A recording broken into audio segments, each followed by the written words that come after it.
এই সংসারে সবথেকে বেশি মূল্যবান কি হতে পারে? সময়। সমগ্র পৃথিবীর সমগ্র সম্পত্তি ব্যবহার করেও সময়ের একটা মুহূর্ত লাভ করা যায় না, এতটাই বেশি মূল্যবান। আর এই সময়কেই আপনি হেলায় নষ্ট করতে থাকেন, এর সদ্ব্যবহার করেন না, নিজের স্বপ্ন পূরণ করেন না। আর যখন এই সময় পার হয়ে যায় তখন মনে হয় আর তো সময় অবশিষ্ট নেই। এটা হলো অনুচিত।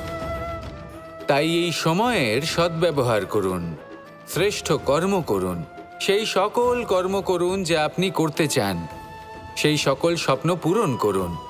এই সময় ব্যর্থ হতে দেবেন না। এই সময় কারোর জন্য থেমে থাকে না। আর একবার এই সময় পার হয়ে গেলে আর আপনি তার সদ্ব্যবহার না করলে এই সময়ই এসে আপনার বিনাশ ঘটাবে। এই সময়কে সম্মান করুন আর আমার সাথে ভালোবেসে বলুন, রাধা রাধা।